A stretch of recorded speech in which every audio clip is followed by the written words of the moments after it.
C'est pour moi un réel plaisir de vous savoir nombreux à ce rendez-vous de l'information. Madame, Monsieur, bonsoir. Dans l'actualité de ce soir, la troisième session ordinaire du Comité international de pilotage de la politique nationale de décentralisation et de déconcentration, CIP-PONADEC, au titre de l'année 2023, s'est déroulée ce matin.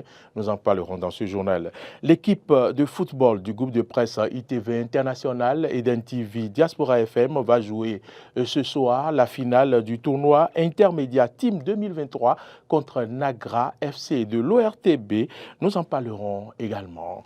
Au Nigeria, au moins 113 personnes tuées dans des attaques dans le centre du pays ces dernières 48 heures. Voilà pour le sommaire. Vous gardez votre position pour le développement de cette édition.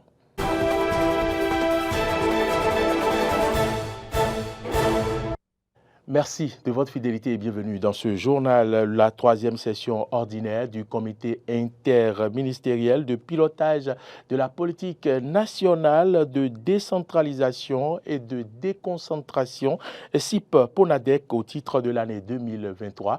Elle s'est déroulée ce matin à Cotonou, dans les locaux du ministère de la décentralisation et de la gouvernance locale, une assise qui vise donc à valider les nouvelles orientations envisagées pour rendre plus dynamiques et visibles les réformes ayant trait à la décentralisation. Carole Olaye pour le compte rendu.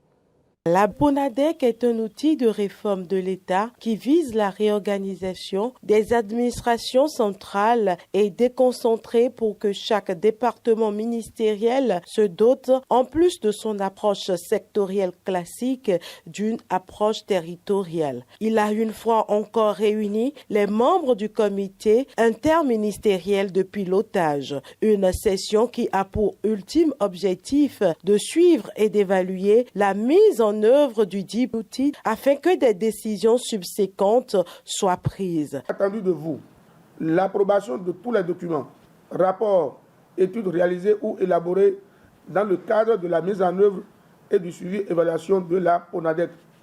À cet effet, il sera soumis à votre appréciation au cours des travaux de cette session le point des activités réalisées dans le cadre de la mise en œuvre du PTA 2023 du SPCIP PONADEC au 20 décembre 2023. Il sera présenté dans un premier temps le point des diligences effectuées depuis la précédente session du CIP PONADEC pour l'introduction du document de la PONADEC en Conseil des ministres.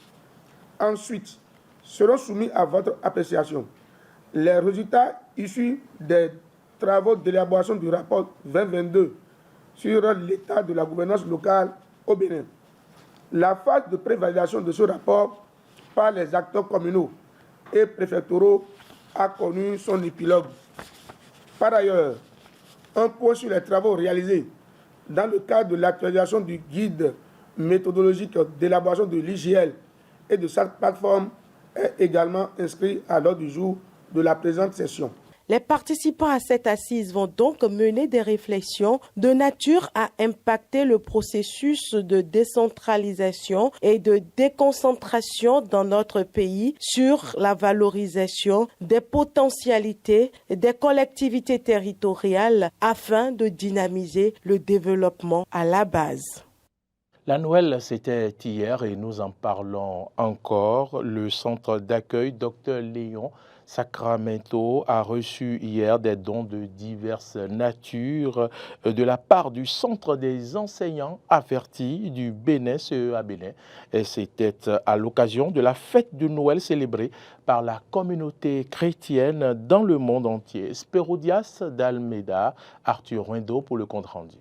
Conscient de ce que nul n'a le droit d'être heureux tout seul, le cercle des enseignants avertis du Bénin, CEA Bénin, est allé les bras chargés donner du sourire aux orphelins du centre d'accueil Dr Léon Sacramento, situé dans l'arrondissement du Tangbo-Djevier, commune de Zé. Ce don, composé de sacs de riz, bidons d'huile, sacs de maïs, piments, sacs de charbon, accessoires de cuisine et bien d'autres, s'inscrit dans le cadre de la fête de Noël qui célèbre la naissance de Jésus-Christ. Un geste d'amour, de bonté, de charité et surtout d'engagement de la part de ses enseignants. Notre déplacement aujourd'hui est signe de notre joie et de l'amour que nous avons pour ces derniers.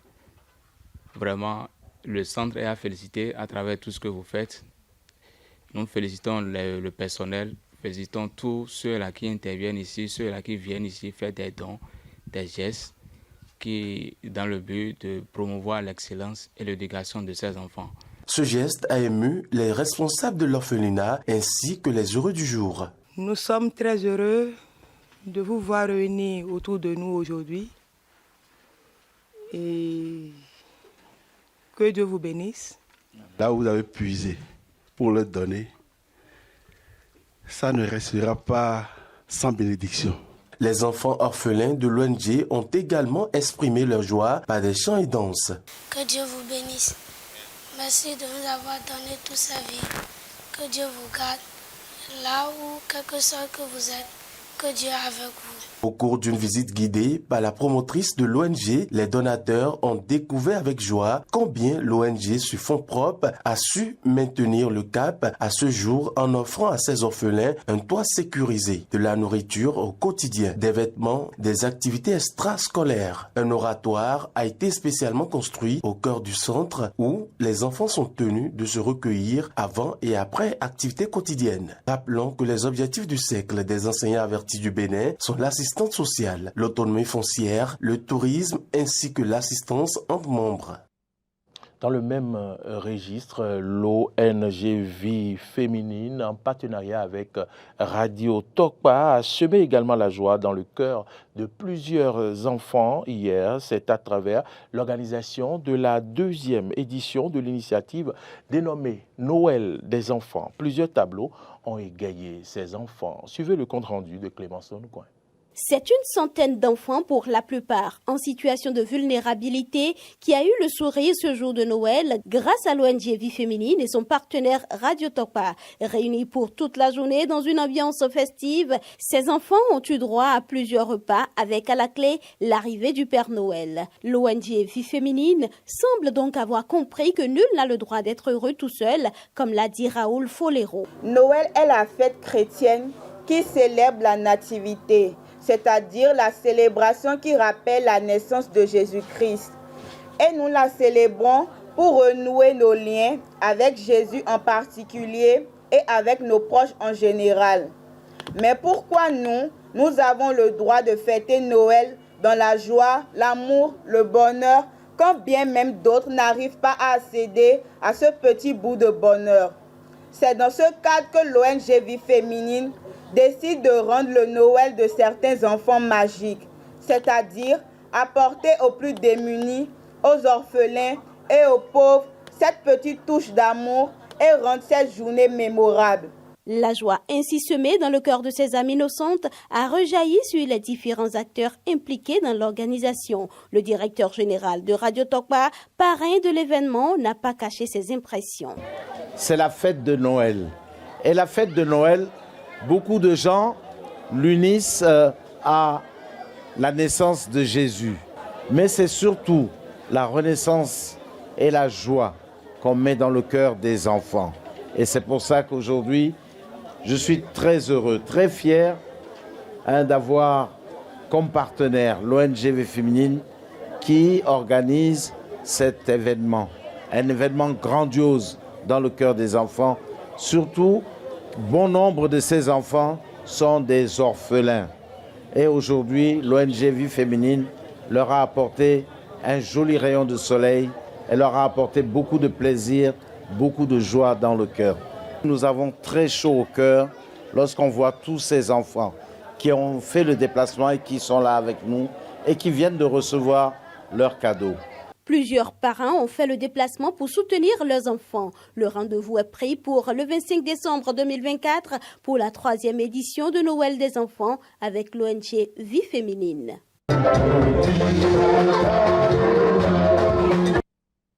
Changeons maintenant de registre pour parler maintenant du parti Renaissance nationale. Vous le savez, depuis le congrès du 16 décembre au Palais des Congrès de Cotonou, l'UDBN a changé de dénomination et est devenue Renaissance nationale. Et cette mutation touche également l'école du parti qui a désormais pour ambition d'être au cœur du bon fonctionnement de cette formation politique. Plus de précisions avec Carole Olaye.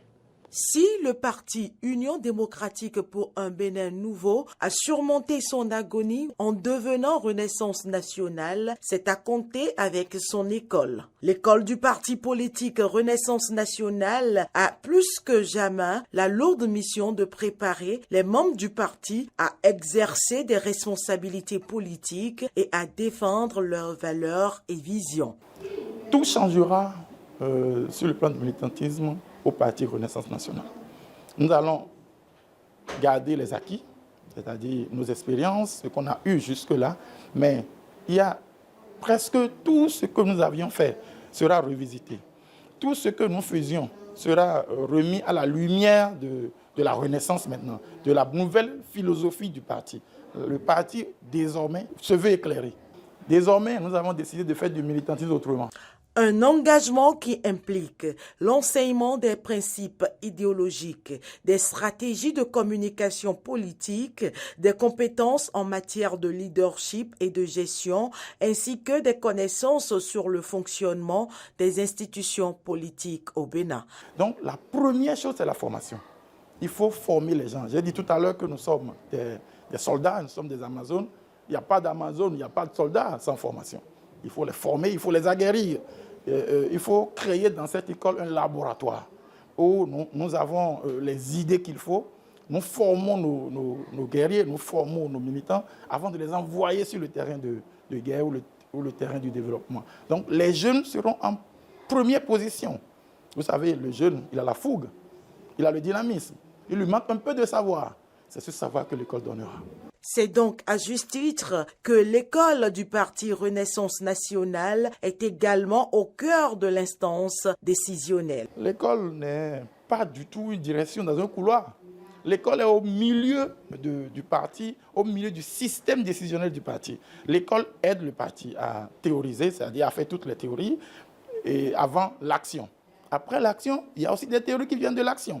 Il y a des expériences. L'école collecte toutes ces expériences-là et en fait encore une théorie qu'elle va encore dispenser. Donc l'école est au centre de tout ce qui est action, recherche-action. L'école est pour le parti Renaissance nationale aujourd'hui ce qui fonde réellement nos actions.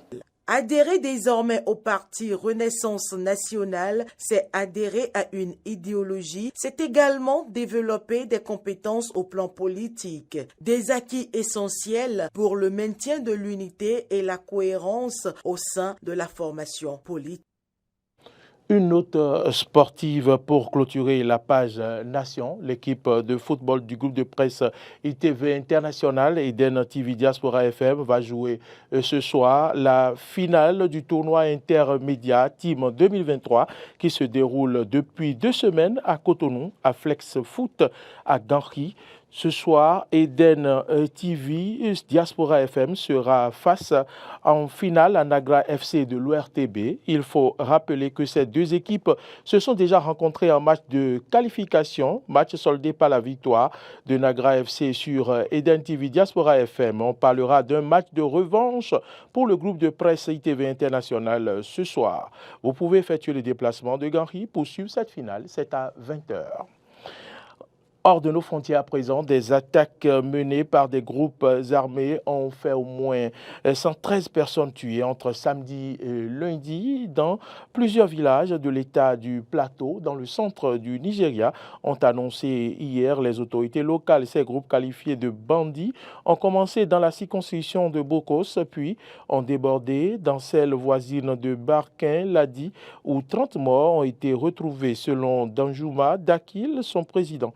Dimanche, le gouverneur de l'État du Plateau, Caleb Fouang avait qualifié cette action armée de Baba brutale et injustifiée.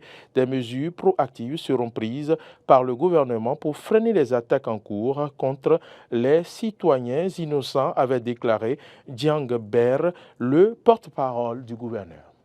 Madame, Messieurs, c'est ici que se referme ce journal. Merci à toutes et à tous de l'avoir suivi. L'information, vous le savez, continue sur nos différentes plateformes YouTube, Facebook, X. Et puis, vous pouvez nous suivre également en téléchargeant notre application dans Play Store ou App Store. L'application, c'est IDEN-TV Diaspora FM.